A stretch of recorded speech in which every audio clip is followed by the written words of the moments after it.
And thanks for the invitation. It's really great to be here with enthusiastic researchers like you all. I'm Olcay Sert, and today the topic of my talk, sorry, I will try to move here and there. The topic of my talk is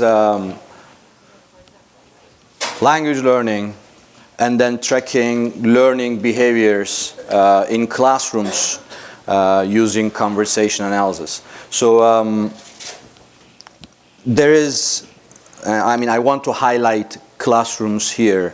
And then when I say classrooms, when you close your eyes and then when you hear the word classroom, for most of us, we think of the mainstream classroom where it is teacher-fronted, a teacher, and then the students face the teacher. But things, of course, change. So I'm happy that, for example, nowadays I get the chance to teach in classrooms like this, where students can work in groups. They have their own individual screens. The teacher is still at the center, but then the teacher is more like a facilitator going around and then still using these boards, physically. That's really good. In addition to the PowerPoint slides and projector there. So that changes many things in terms of interactional dynamics. And then it wouldn't be surprising to see that it also changed how teaching and learning unfolds in these instructed learning settings. But I won't be able to provide you data and analysis from these classrooms yet, because I just started working there like 2 months ago. I'll be more talking about mainstream classrooms. And then we are, of course, in an age, we are even passed through an age where we are talking about task-based language learning, learner-learner interaction, group tasks, learner tasks. So it feels like the teacher is not there, but then the teacher is still there. And then classroom is a place, virtually or physically, where instructed learning unfolds and happens. So maybe that's how we should think about classrooms. But then, as I said, I will be talking about and presenting data from mainstream classrooms from 2 different contexts today. One in Luxembourg, English as a foreign language classrooms in Luxembourg, and then English as a foreign language classrooms in Turkey. So in terms of geographical contexts, that would give you some tastes of different classrooms, maybe, we will see. Why do I end up having weird slides like this? Heart cells in human body. When you closely focus on this, you see that there's a pattern which repeats. And of course, when there's an impact from outside, or when there's something going on, then that pattern changes and then it goes back. But then when you look at this cell closely, you would see that in terms of timing, in terms of movement of parts of cells, there's a pattern that you can reveal. And then many researchers are interested in finding out patterns. And then starting from 1960s, people who were interested in classrooms, back then maybe using observation checklists, were still interested in seeing patterns, some sort of regularity to reveal how teaching and learning unfolds as people, in this case teachers and students in the classroom, interact. One of the earlier patterns that discourse analysts have revealed is, as most of you would be familiar with, the traditional initiation, response, and follow-up or feedback or evaluation turn. And it has been found to be a very common interactional pattern in classrooms, not just language classrooms, but content classrooms as well. The famous example from Hikmah's piece, 1979, "What time is it, Dennis?" 2:30. Very good, Dennis. So it was found that, you know, this is some sort of a common, welcome Natalia, this is some sort of a common pattern that is visible, that's observable in many classrooms around the world. It's not something unique to a particular classroom. And it is, of course, one of the patterns.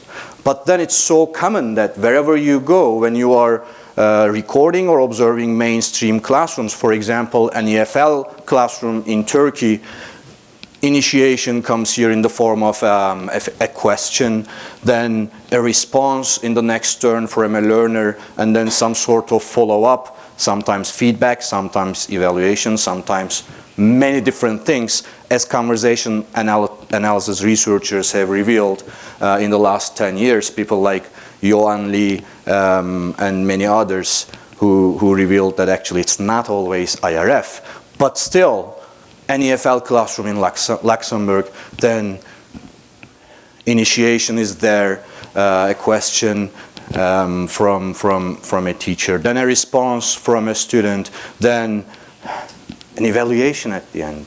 It is very common, but we also need to make sure that, and then we also need to keep in mind that, for example, the work of people like Paul Seedhouse have revealed that we have different contextual dynamics in classrooms. And then this form of IRF pattern would appear more in a particular micro context in a classroom.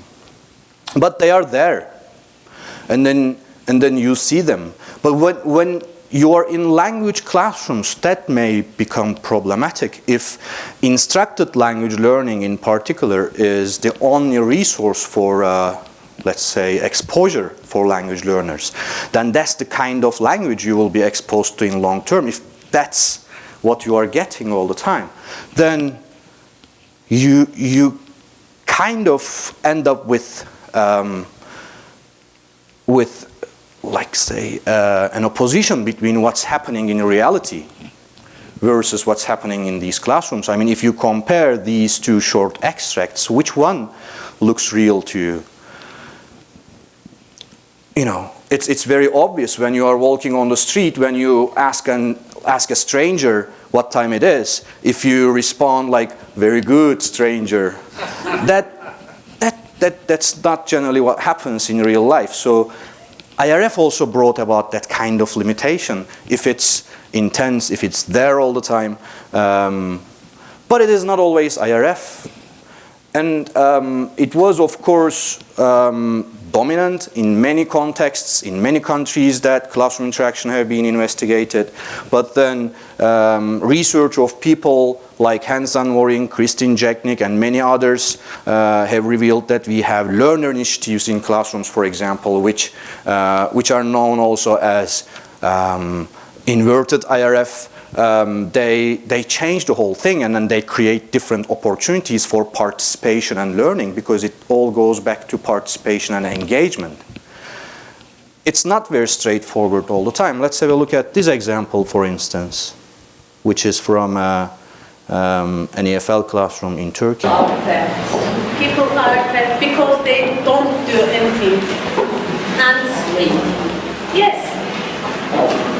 People are overweight because they are just eating. And just talking. Yes. But this lifestyle is, I think, good. You don't make something difficult. Yes. All things are easy. But you don't do anything. You just sit and eat and drink. So more recently, researchers have started revealing the fact that when you actually do not follow IRF patterning in classrooms where communication becomes more important, you see divergence from IRF. And then when you look at this extract, for example, we will not go through a detailed analysis of this, but it's not easy to spot IRF cycles in this one. There are different things happening. A learner is self-selecting and saying something, for example, in line 9. And then what the teacher is doing is, she's not necessarily providing some sort of feedback, but adding on something. And then this looks like a natural conversation in a way compared to a pedagogical interaction which is in an IRF cycle. And then this creates different opportunities for classroom participation and then language production as well.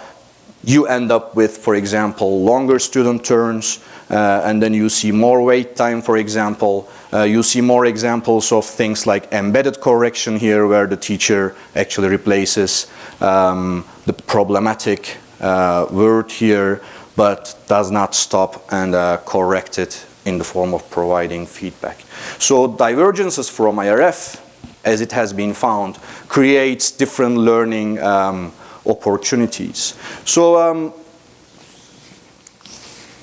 this is one of the things that conversation analytic research have provided, especially after the turn of the new millennium, as an add-on to discourse analytic studies. So we had in 1960s, 70s interaction analysis, for example, in the form of observation checklists. We have discourse analysis, critical discourse analysis. But then conversation analysis started doing some sort of change in the field with this descriptive, detailed, sequential, multimodal analysis. But how and why conversation analysis in the age of big data, as Melinda asks? I don't know I will be able to answer that question today, but maybe in the follow-up discussions. Who knows? I will not go through details with this one. Yesterday, you had the basic tenets of conversation analysis. Conversation analysis was not based, it didn't start as a methodology within the field of SLA. It was born out of sociology, and then it basically tries to describe and explicate human actions. And then it is something very important for classroom interaction, because what happens in classrooms is an ongoing attempt for students and teachers to understand each other. When you are able to co-construct understanding, then there's a good potential that will lead to learning in classrooms. So the difference of conversation analysis compared to other methodologies in terms of its approach to data, in terms of its approach to analysis, was that it approached talk as something that can be systematically analyzed, that is ordered, which was something back in 1960s difficult to say if you think about what Chomsky was saying about spoken language, which was, he took it as something that cannot be subject to linguistic analysis because it's not systematic. But then what conversation analysts have shown us, that it is ordered, it is methodic. So if you think about what, for example, Ufuk showed us yesterday, turn taking, adjacency pairs, sequential organizations. For investigating classroom interaction, conversation analysis then brought about really important methodological tools that helped us understand teaching and learning practices. And of course, its detailed transcription system has also taken us beyond vocal resources available for teachers and students, so that we could integrate non-vocal resources, we could integrate gestures, gaze movements in our analysis, because conversation analysis focuses on actions, and it is not only vocal resources through which we perform actions. Then that was an important richness for to develop our understanding of teaching and learning behaviors in language classrooms. Ooh. As we talked about yesterday, analysis is bottom up. It starts with transcriptions, and then you end up with emerging phenomena, which is one of the strengths of conversation analysis. It's really grounded in that sense, and it doesn't impose external categories to data, which has its limitations, probably, if you are asking different sorts of questions. So if you are interested in I don't know, the impact of gender and culture on classroom interaction, then maybe conversation analysis is not the best methodology to start with. But I know that many people would be against what I just said as well. But still, imposition from top down is thought to be problematic because of its very radically descriptive nature. And this requires, of course, the use of video cameras in classrooms.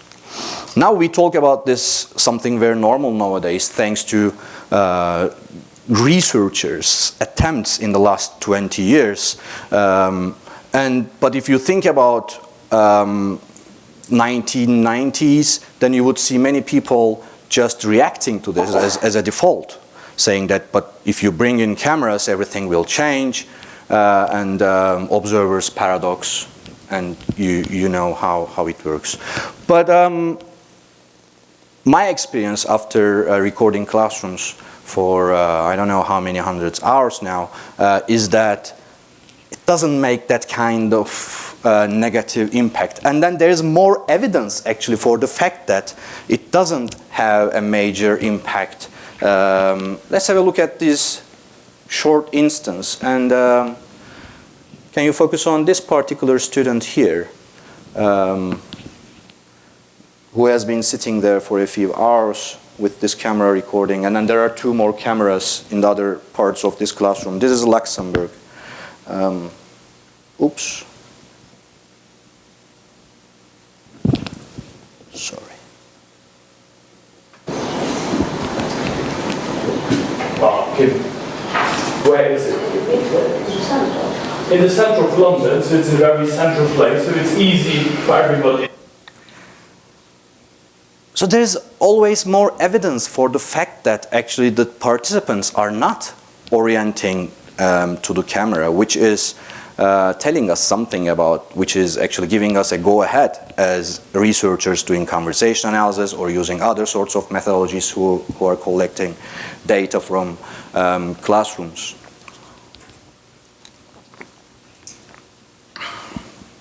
But then, why video recordings, especially for language classrooms? We are interested in language as a linguistic entity, maybe, but maybe not. Because if you have, if you capture visual details from language classrooms, then you are at the same time bringing evidence to your claims about teaching and learning, bringing evidence from the use of vocal and non-vocal resources, in addition to materials, objects, how people actually orient to all these semiotic resources, including whiteboards, screens, textbooks, all the different kinds of digital resources as well in the classroom if you have access to that sort of data. And a lot has been done using conversation analysis in the last, let's say, 15, 20 years. The work of people like Paul Seedhouse was very important in terms of describing how teaching and learning events unfold in classrooms. But then we witnessed the fact that many studies mushroomed which looked at different practices of social organization in language classrooms, how learner opportunities and learner initiatives, for example, learner initiatives emerge, and then how they're important to create learning opportunities. People who, for example, focused on teachers' use of embodied actions like Matsumata and Dobbs, people who looked at concepts like willingness to participate, for example, people including Christian Mortensen, Natalia Evnitskaya, who is here with us today as well. And then we also ended up with people who are very eager to and who want to take that information and then help teachers understand from their practices. So we have a line of research including people like Steve Walsh, who also contributed to teacher development and language teacher education using conversation analytic research. It all goes back to understandings of learning in applied linguistics. And then, for example, for Simona Pekarek-Doehler, at least part of the process of learning is analyzable as embodied in the details of social interaction. When you have collections of data from, for example, the same classroom over time, it gives you access to understand participants' participatory practices that end up with learning and teaching experiences. And of course, things might be happening outside of that classroom as well, and then that's very important too. But conversation analysis at least gave us this window to look at what's happening in classrooms. So part of the process of learning, according to Simona Pekarek-Doehler, is analyzable, it's observable, and then you can reveal this through the methods of conversation analysis that we have gone through yesterday, by also using, of course, semiotic and multimodal resources, including gaze, gesture, body orientations, and manipulation of objects. Because that kind of understanding also gives us access to kind of public cognition. Because when you have detailed and when you capture data in a detailed way, with, for example, multiple cameras and using other resources, then you have access to public cognition, how participants understand each other. And then a collection of this can bring in evidence for learning, according to Gabi Casper.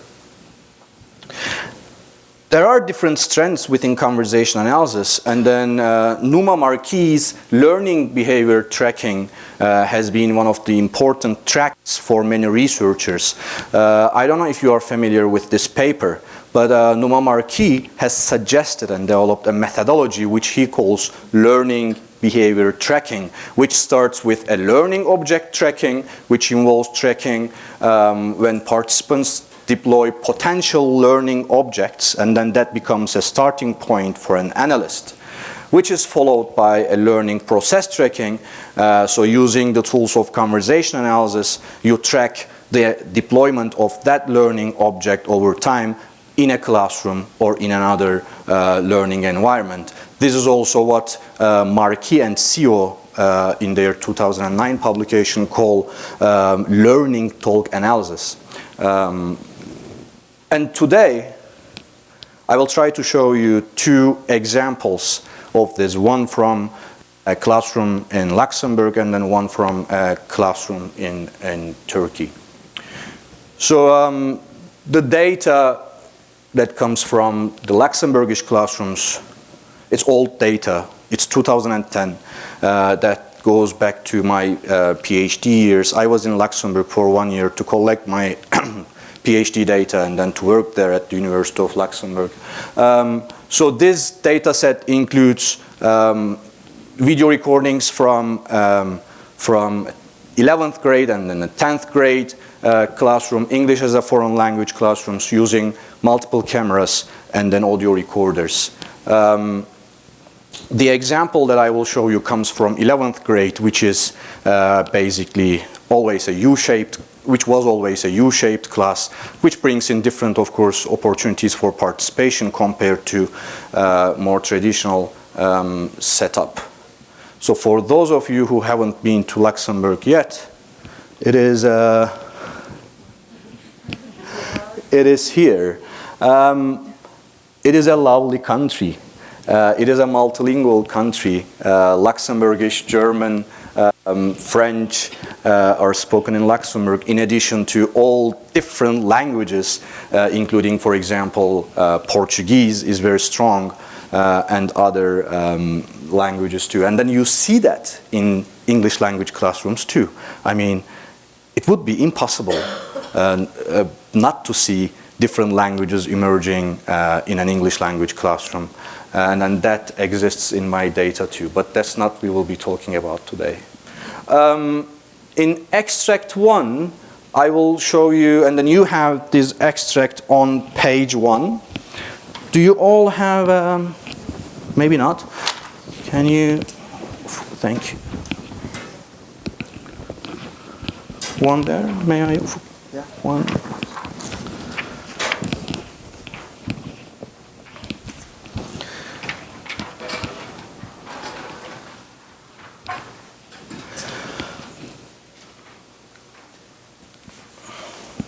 So the first extract would be the bit where we will be talking about learning object tracking, emergence of a learning object in interaction.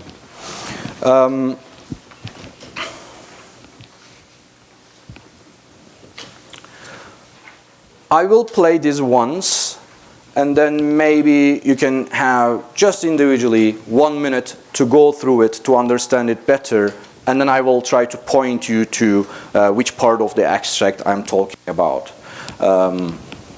Just to give you some background in this particular classroom and in this particular extract, the students read a short story called My Son the Fanatic before this extract starts. A short story which is about a Pakistani family in London.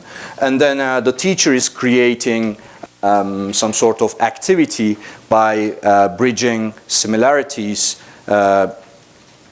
based on multicultural experiences in London and in Luxembourg. So that's that kind of phase in the class. That's where it starts emerging. So that's what Paul Sidaus would call a meaning and fluency context, basically, where what is important is to communicate in this phase of this language classroom. Dan, do you think it is impossible to live in London without speaking English? What do you think, sir? Say something about prejudgment. Yeah. Prejudice. Oh. Yeah. What is a prejudice? If someone says that Portuguese people only can build houses and Luxembourgish people and only can work at the bank. Yes, very good. Okay, so you think that people from other countries might have to deal with prejudices, that is correct, certainly. But I'm still interested in the language issue that Frank mentioned. Do you think you need English? So in the extract, Sven basically is the student here, and then Dora, which you don't see actually talking a lot in first extract, but she quietly says something, is here. And then there's another camera directed to her as well, but she's here. So can we just spend can you just spend 1 minute looking at this extract and then try to identify how a learning object emerged in a repair sequence?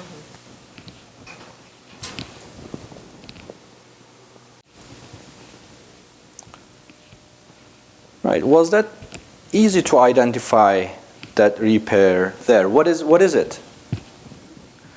What emerges as a potentially learning object in this extract? Any ideas? Okay, so prejudice sort of becomes important here because the teacher reformulates Sven's prejudgment and then says prejudice. But does it look like that it's a new word for Sven? No, because what Sven does is, I knew it, hits on the desk. And then we know that he knows it, not just because of that, of course, that would be weak evidence, but then Sven actually explains what prejudice is through providing an example from real life. So it's not probably Sven's potential language learning that we are tracking here. But I want you to focus on Dora, who quietly, who was sort of listening to this conversation. And then this takes us to the basic participation framework in language classrooms. It's not a dialogue. If you look at an extract, it looks like a dialogue, but it's always a multilogue in a language classroom, where you have the existence of multiple parties, although they are not involved in one-to-one interaction with the teacher and student. They are there, they are present, and then they orient to moments of learning maybe later based on things that hear and that they see. So what we have here, as you said, we have this kind of other repair, and then there's an elaboration question, and then a knowledge display, line 15 from Sven, teacher evaluation, and then it goes on. So now let's move on to the second extract, and then let's see if we sort of see anything relevant to what happened in extract 1. Extract 2 comes basically 3 or 4 minutes after extract 1. Interaction basically keeps going on this issue of multiculturalism in Luxembourg, and then as you see at the end of extract 1, the teacher writes prejudices on the board. So he draws a graph on the board, and then he puts multicultural society in the center in line, and in line 29, while he's speaking, he writes prejudices on the board, right? So it is marked somehow by the teacher as well. So now let's look at extract 2 and then try to understand how the students are orienting, or one of the students is orienting to this word prejudice. Could you live in Luxembourg without speaking Luxembourgish? No. Would you still be able to communicate, you think? No, with French, yes. With French, yes. What about Portuguese?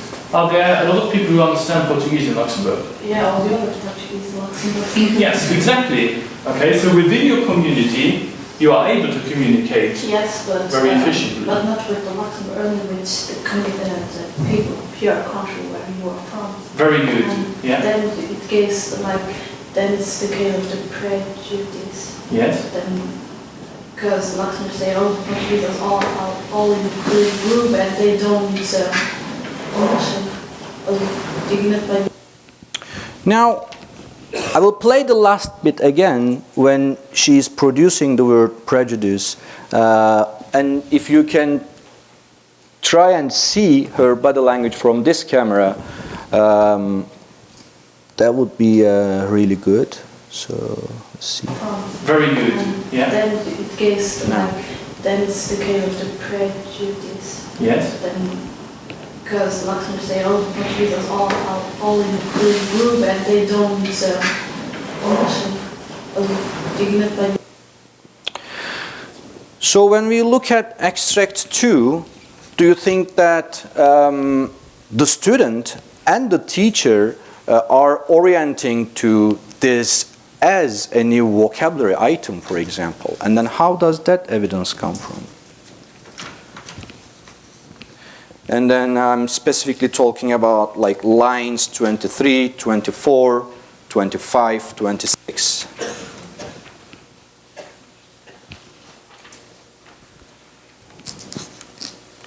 The plus sign basically shows the onset of nonverbal behavior, the beginning of nonverbal behavior, non-vocal behavior.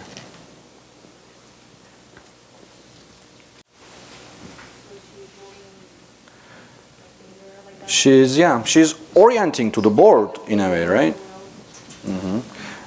And how she produces the word, she changes pace of her production.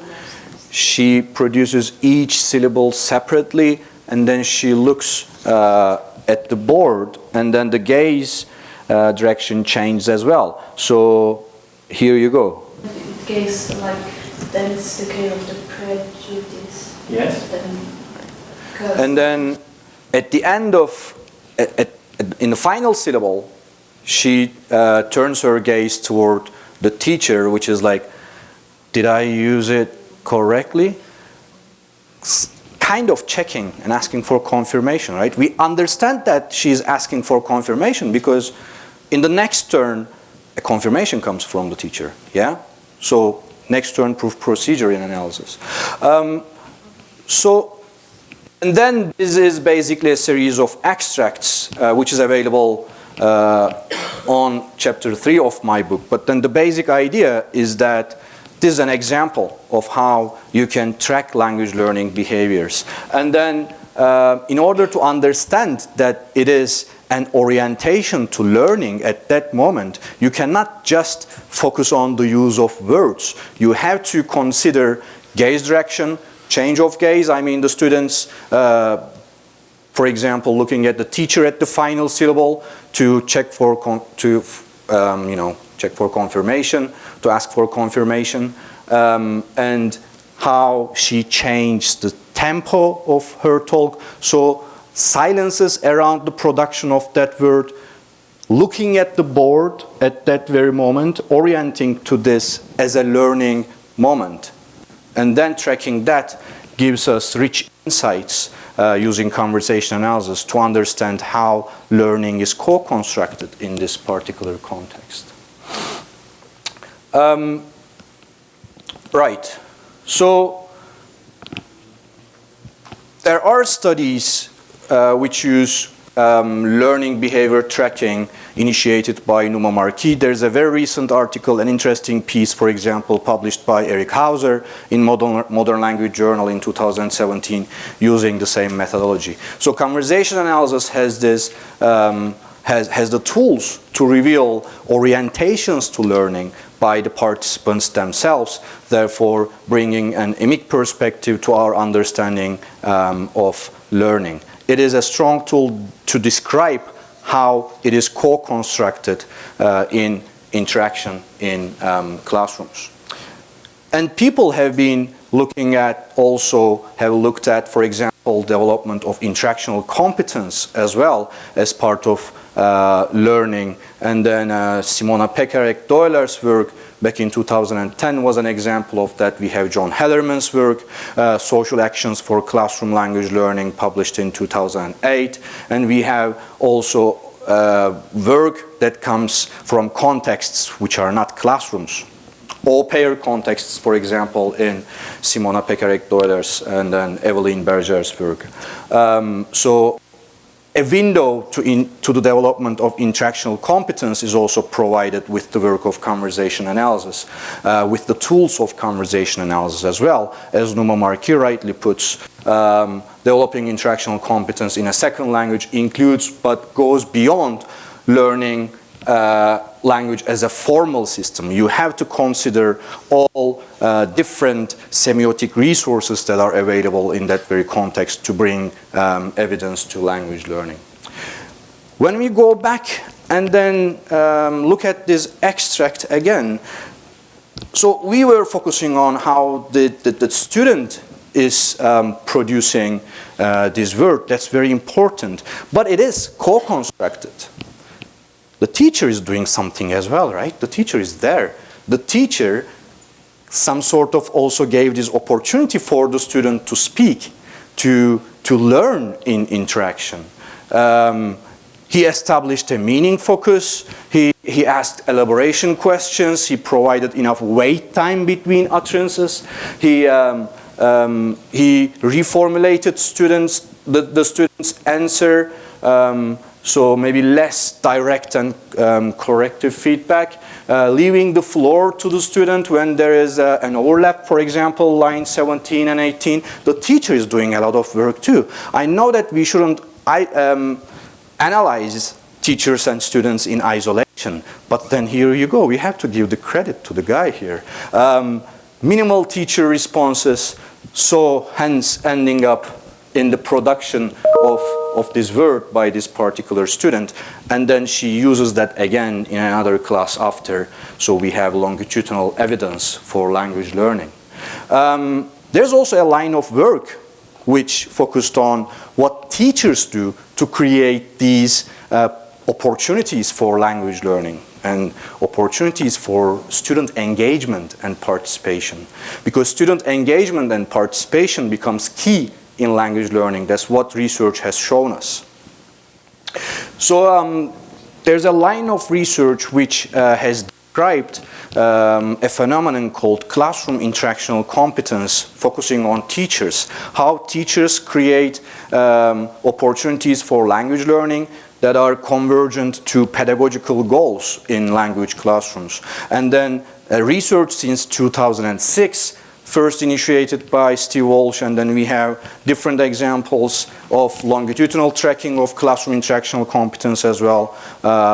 I have done some work on that. Natalia has done some work on that. So teachers actually provide learning opportunities, and then these different kinds of findings come from different countries and then different settings. So there are commonalities: effective use of eliciting, gestures, management of the first language in second language classroom, effective management of claims of insufficient knowledge from students.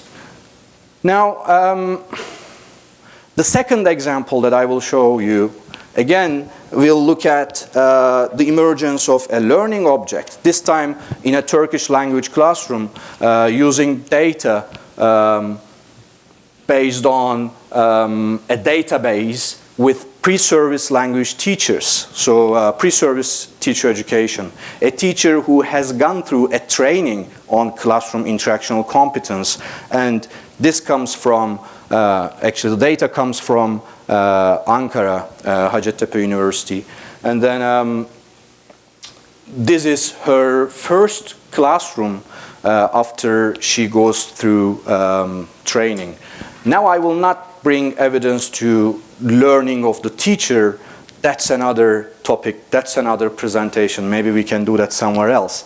But I wanted to bring in particular her data, and then how she created this particular teacher, the opportunity for learning for a student. So these are 9th graders, the learners, and then this is some sort of a prediction activity. So there's a whiteboard, an interactive whiteboard, and then the teacher puts on a picture of 2 people standing next to each other. This is the start of a video that she will use for teaching purposes. But then first she uses the screen, the opening screen of the video, and then asks students to predict what they see there. So that kind of warm-up activity, preparing the students to speak more, to produce more. So this is how it goes.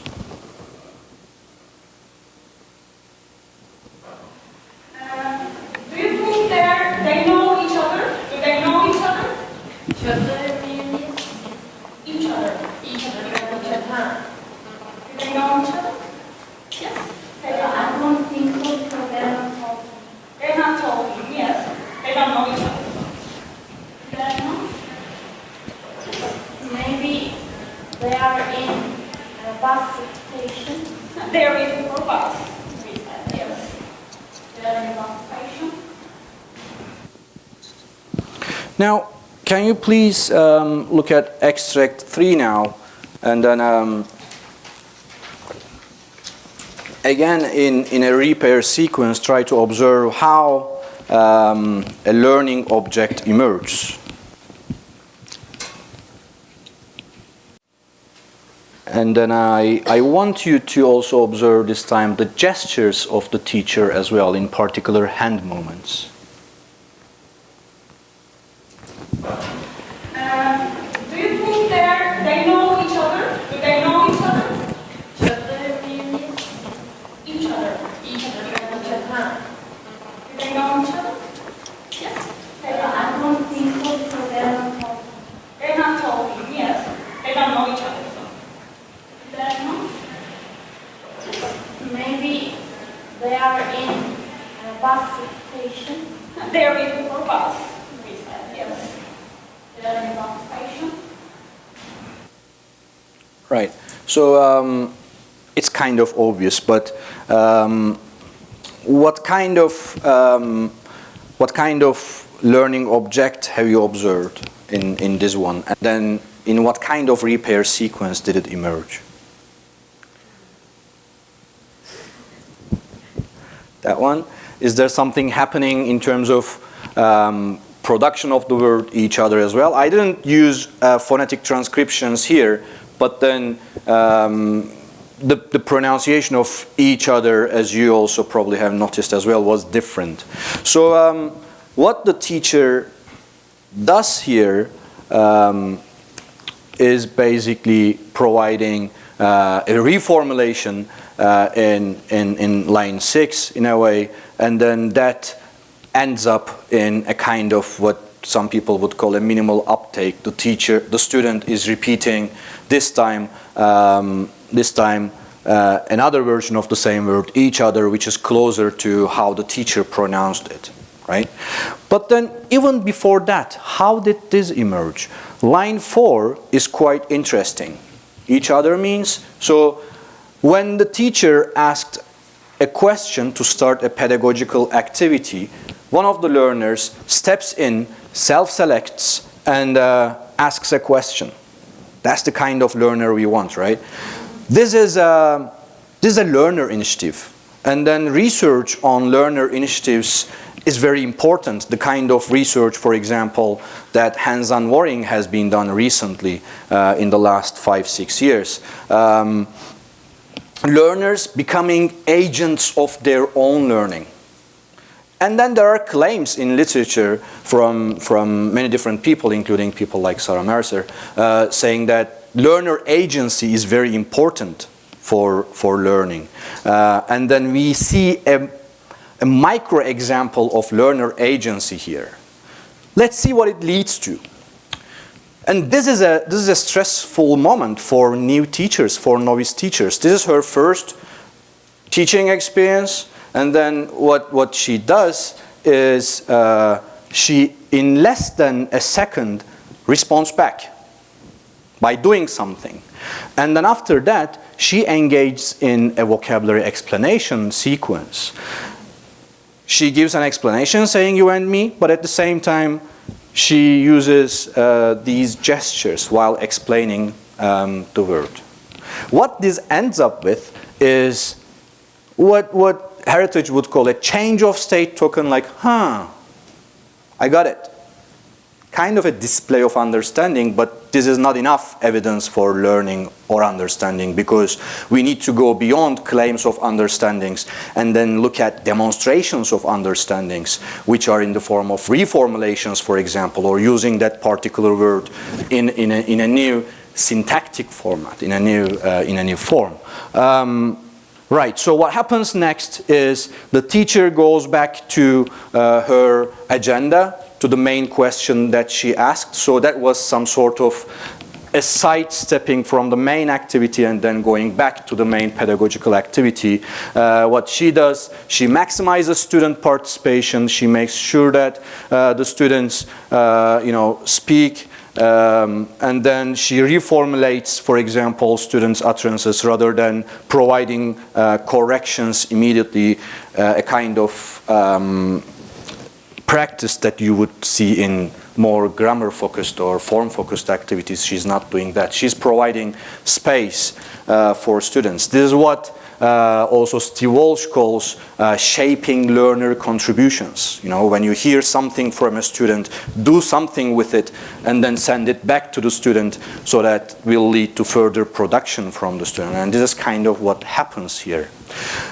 So the word each other, that emerged as a learning object, but then how do we know what the teacher did there is effective? Do we have evidence? There was this sort of, some sort of understanding in line 9, I guess. Line, sorry? 45. Okay. And then 28 minutes later, they have done some activities, and then this is what happens in the same class after 28 minutes. Then the story. I want you to tell me the story. What happened? There again,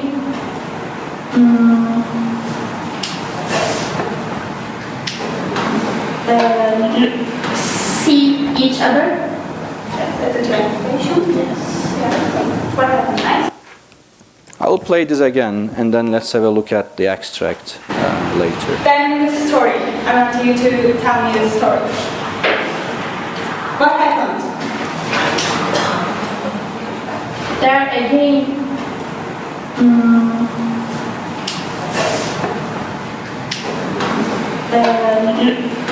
See each other.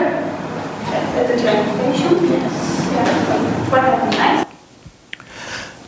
So if we particularly focus on the use of the phrase each other by the same student again in another sequential context, we kind of notice that orientation to new learning in an embodied way emerges more or less the same way. We see silences around the use of the word, and then the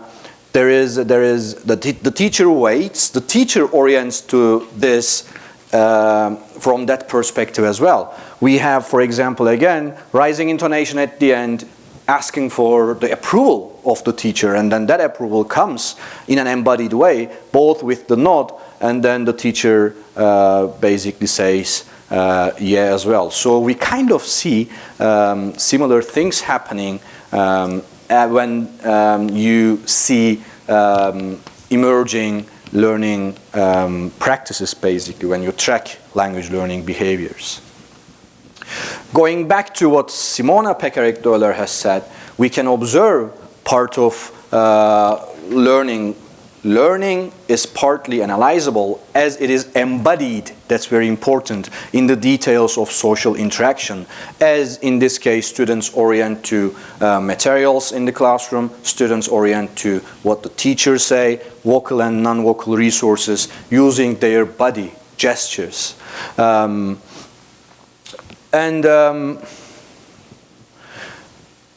So that's one of the reasons why conversation analysis is important, and then its microanalytic tools are valuable even in the age of big data because it gives us evidence for situated learning practices which are locally contingent. It gives us a powerful tool to consider both vocal and non-vocal resources. And then we see learning in action as a process of what John Hellerman calls competencing in a paper which will come out in 2 weeks. So you will have to wait for that. And of course, when it comes to language learning, CA is a powerful descriptive tool, but then as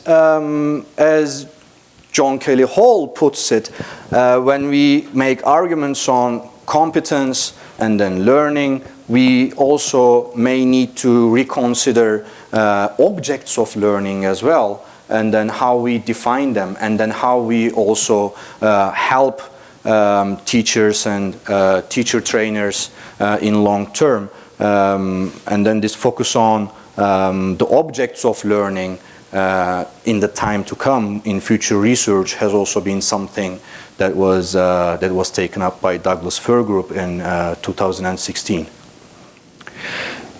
So classrooms is one site for observing language learning behaviors, and our understanding of classroom is changing, it's evolving. We have telecollaboration, we have limitless online resources now, so how we define classrooms needs to change. But then instructed learning settings could be a good umbrella term in this sense, where learning is mediated. So we shouldn't maybe think about classrooms as only physical spaces with walls and seats anymore, and then we should more focus on how we can create opportunities for engagement that hopefully will lead to better learning experiences.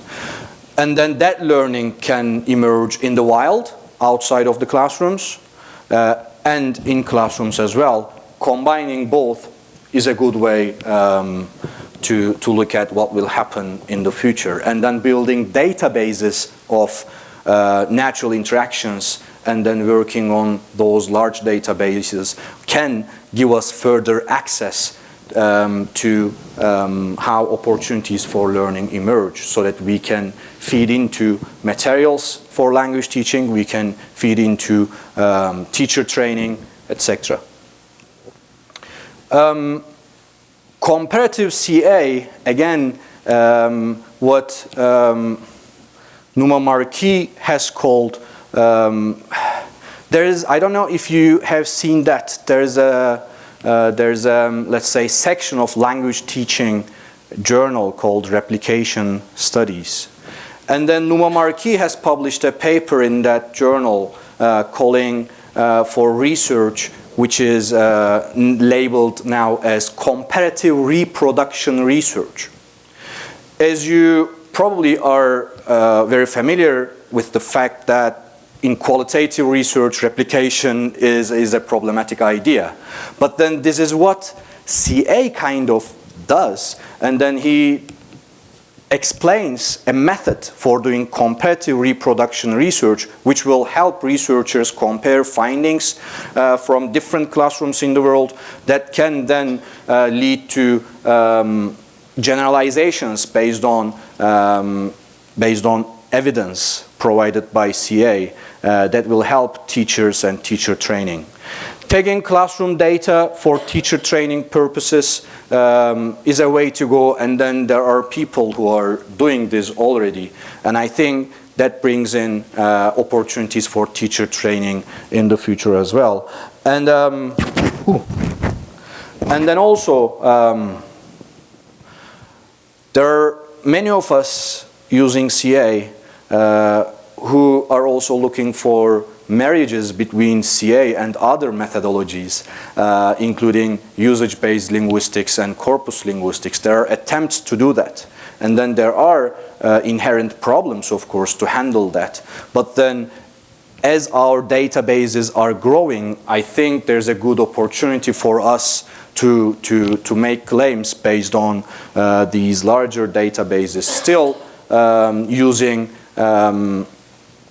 evidence from situated interactions, but then maybe extending the scope of findings and then help practitioners using this line of data, which for some people can even lead to potentials for creating algorithms and then opportunities for machine learning to reveal potential learning opportunities in data, which might potentially be the future of interaction research that focuses on learning and teaching, but probably we will discuss things related to big data later, so I leave it to later then. Thank you very much.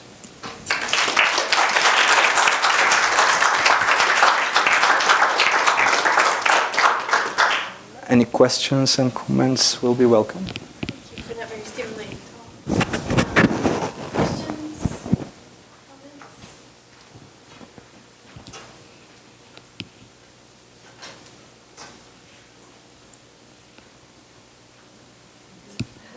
Nigel? In the meantime. Yeah. Hi, thanks. When looking for objects to track, is it difficult? I mean, in your experience, to find objects that you can track with, that you can see repeated, is it a bit like looking for a needle in a haystack, or how do you find it? Because I mean, I'm just wondering, because from my own experience, I sort of started doing some of this, and then I gave up in a way, because you could take it so far, and then you could maybe, you lose track of it. You don't know what's happened to things which get started off and could be potential objects for learning, but then you never really see where they go. So it doesn't pop up very frequently in your data to start with, but then how my take on that is that I start from again sequential tools of CA, for example, repair, and then tracking, for example, other repair for doing some sort of action then takes me to these learning objects. But it is not always easy to find that. But as you keep transcribing, and then if you familiarize yourself with the data enough, that's possible through basically knowing your data and transcribing it, then you see, so this relates back to this relates back to that. And then, of course, you need to make sure that participants themselves are orienting to that as some sort of learning talk as well. And then in this case, the orientation to the materials, like we have seen, looking at the board, leaning forward, pointing to that thing, it's them who are creating these moments for me. So you don't see that a lot, but then when you see that, it brings you and it gives you a good opportunity to define how they orient to this as learning. And then describing the practices around that, I think, gives insights into teaching practices as well. So what did the teacher do? And then that would be a post-analytic description of things, but it's not easy. And then I start from the analytic tools of CA, basically, not necessarily focusing on linguistic objects per se at the beginning, in this case at least. But I do that in usage-based linguistic research, which some of my CA colleagues would be against.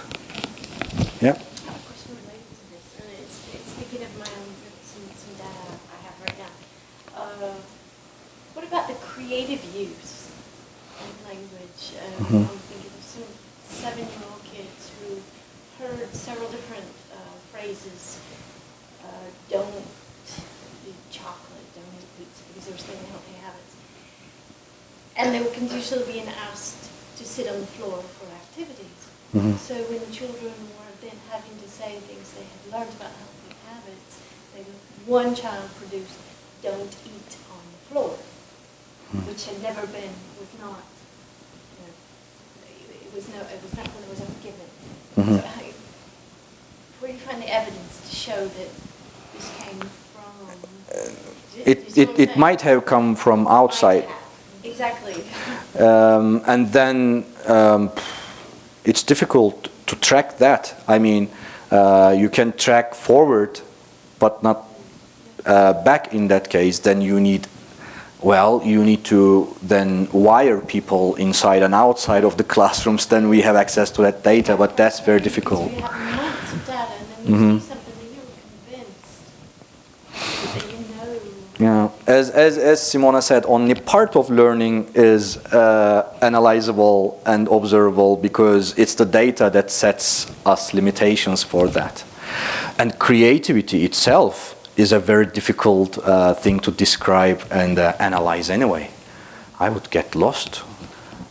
For me, everything is creative, but then of course I understand what you mean by that, a child saying something.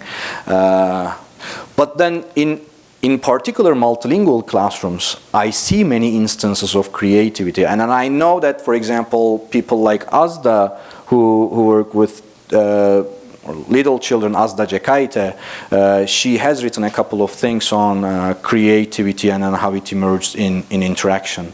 But I haven't dealt with that in detail yet, because I see everything as creativity now. So maybe I should reconsider what I think about this.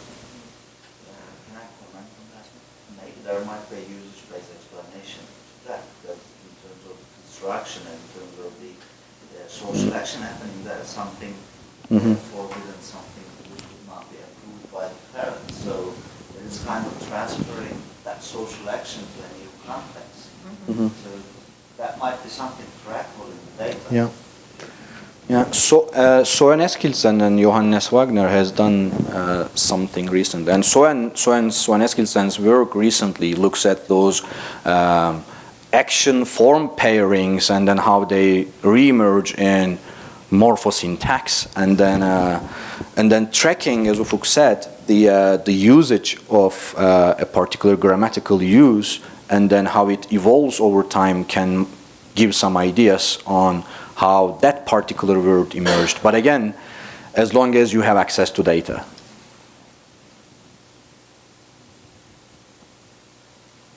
Steve? Really, really exciting talk. Thank you so much. So I'll say something I wasn't going to say because I'm so interested in this idea that's just come up regarding what creativity might be. And certainly from a usage-based linguistics perspective, it's not really about creativity.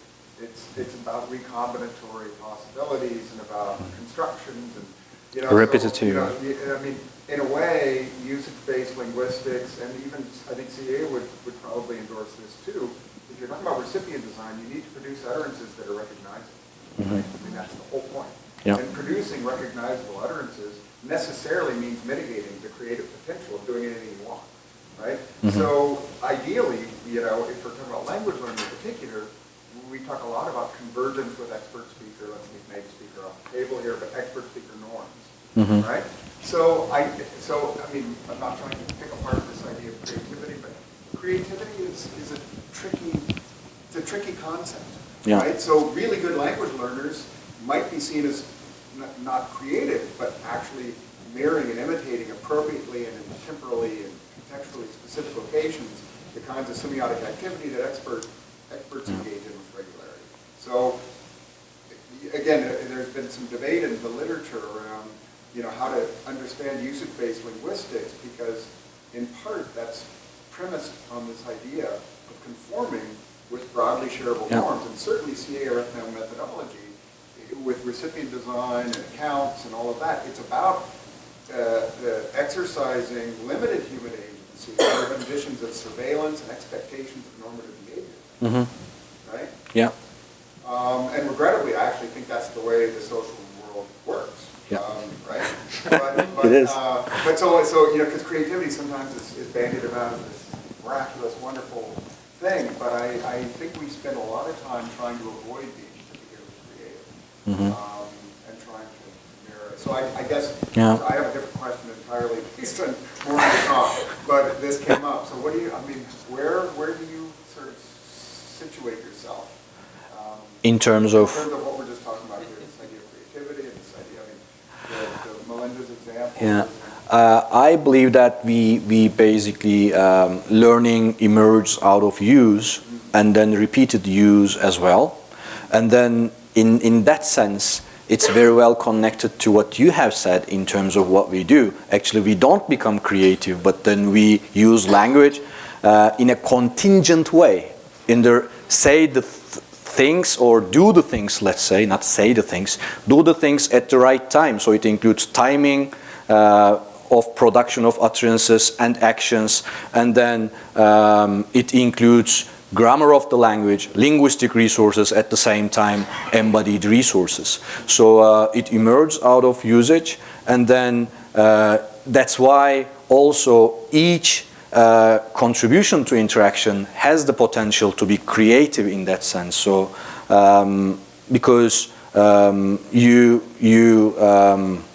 let's say, it's also, I think, transportable as well in that sense. What you have heard and then done can be moved to another context. What this student has heard from the teacher, then use of it in a different context. So my position is that it is highly rooted in usage and going back to the basics, repetition as well, of forms though, not necessarily, and sometimes gestures as well. But then it emerges in interaction. I agree. I agree with what you said. It's just an interesting arena. Can I ask my other question, or can I be too hard? As long as we have time. Sure. You're not going to be mad at me. I will be mad at you, Steve. We are mad at you anyway. No? So learning objects, tracking learning objects. Yeah. So the idea of a learning object is obviously a reified category, which means it's something that's self-similar across time and context, presumably, or you wouldn't call it a learning object, right? So it's something we're defining and we see reappear as a self-similar kind of thing.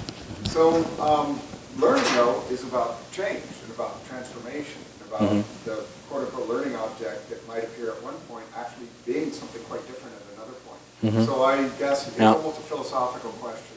Yeah. I'm quite curious about how you might want to reconcile Yeah.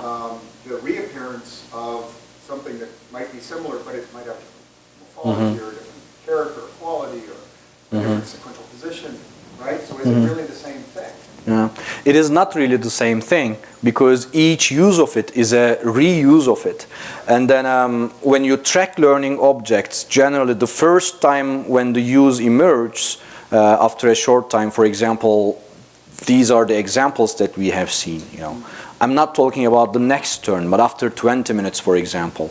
The student does something with it in terms of prosody, and then the next time it's used, for example, I look at different sequential contexts. So if it was used in a first pair part to ask a question, then is it also used in another sequential context? So how it is transported to different action formats and different sequences, and then to different contexts as well. And then I think I was inspired a lot from this book called Conceptualizing Learning in Applied Linguistics, edited by Paul Seedhouse, Chris Jenks, and Steve Walsh, where you had people like Manfred Pineman, Nick Ellis, Simona Pekarek-Doyler, many other people talking about their perspectives on learning. And then the final chapter was describing how learning is actually, how it should be seen as a process of change as well. Not so repeating maybe in terms of learning objects, those can be linguistic items, how they change over time, and then how they are used, maybe going back to what Melinda says, in a more creative way, not in a question but in a response. Not as an invitation, but as a refusal. I don't know, so change of sequential context, change of action using the same thing. So change is kind of necessary because that's where the diversification of resources come as well. And that's also evident in the work of people like Simona Pekarek-Doyler, where they look at the development of interactional competence over time, and then also, as Ufuk has exemplified yesterday, diversification of resources used to perform certain actions, in addition to increased use, diversification of functions, maybe so creativity. I'm trying to build links here. Thanks.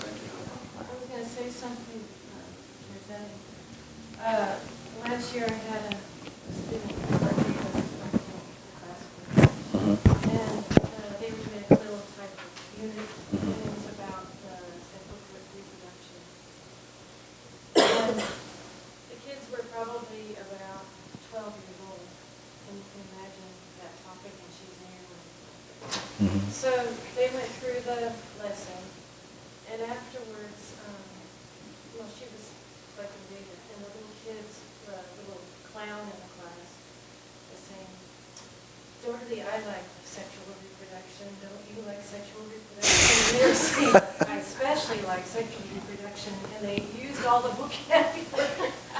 And she was going to throw that data out because she didn't feel like they were on task, and they were calling them. But I thought that was, I said, please don't throw that out, because I thought it was a good example. The kids clearly understood the material, and they were making it their own. I mean, they were joking about it and reconfiguring it and reformulating it in other ways. And I thought it was very valuable.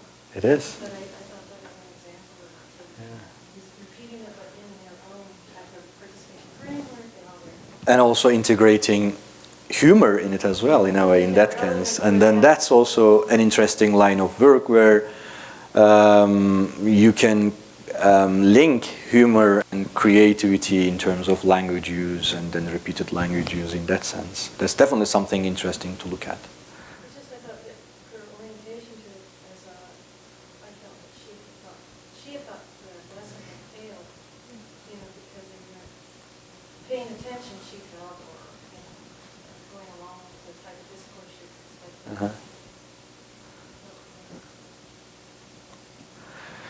I wonder if I could say, follow-up to that, because we found in the data that I've been looking at with my doctoral student, Kirsten Stewart, we've been looking at vocabulary, focus on vocabulary items in heritage language, English classes in the Swedish context.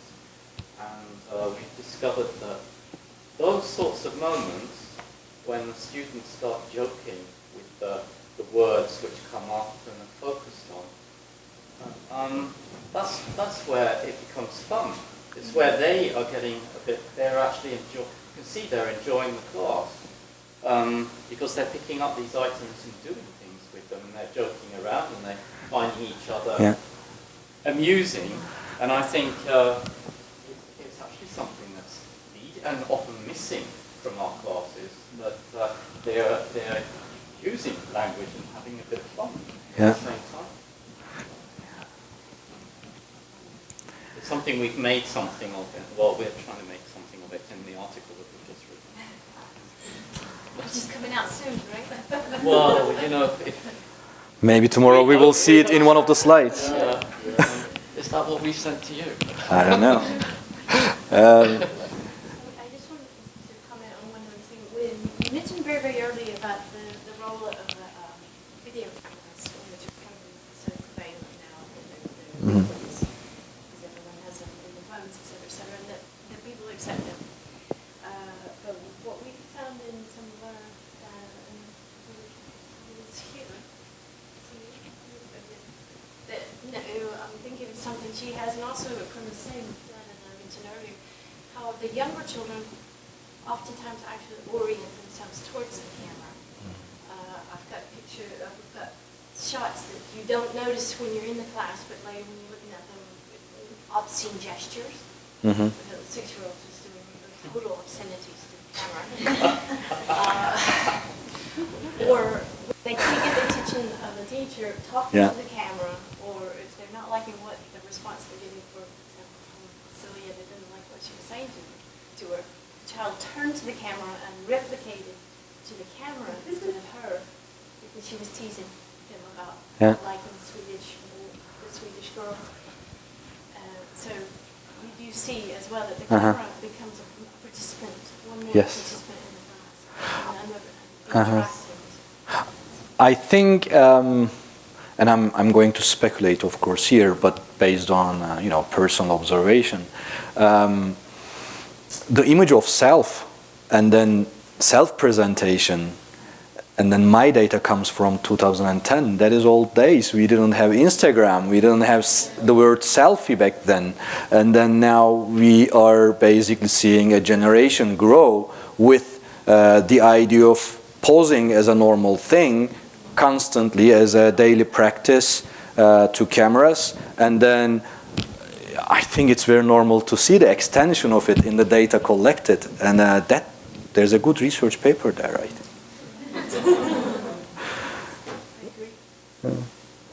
A good thing about that is it's analysable as well, because I mean, if they do turn to the camera, it's not, okay, we can ignore that when it didn't really happen. It's like, okay, well, they're doing something. We can see that they are actually orienting to the camera. It becomes a possible thing to look at. I thought there were no questions at the beginning, but this is good.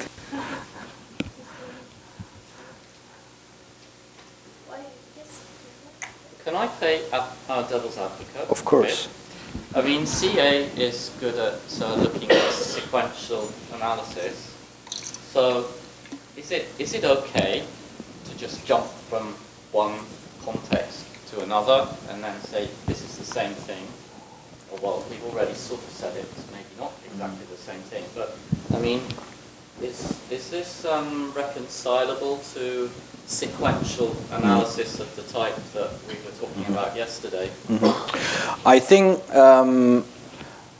for example, talking about collections, then you are, very specific about a specific action, and then you make a collection of that is somehow actually, I think, guaranteeing what you are doing in a way as well, with that focus on. But then with learning object tracking, it's a bit tricky, because then you are not necessarily focusing on as well, you start from repair, that's fine. For example, in my case, it was other repair, and it can be something else. But then when you are tracking it, you track something that emerged from it rather than the same thing. And in this case, you take out the linguistic item. I don't know if it's true to call that a linguistic item, but then the word each other or prejudice, for example, and then track that. And that can be problematized. In the basic understanding of collection-based CA. But then my take on it is that you base your arguments on situated actions, repair, how that word emerges, and then if you are in a context where your focus is on language use, and then that includes linguistic resources, then I find it okay to look at other sequential positions and then tracking the same linguistic object. And then I know that in early CA work also linguistic object has been subject to analysis too. For example, people looking at maybe the same, for example, yeah, but then different functions of it rather than focusing on just one particular action that it is doing. But that's also the relation between language as a linguistic thing and CA as a tool for investigation of actions. So yeah, I mean, you can problematize it, but then it provides rich resources for us to track these learning behaviors. Then I believe that it has to be done. Any other questions?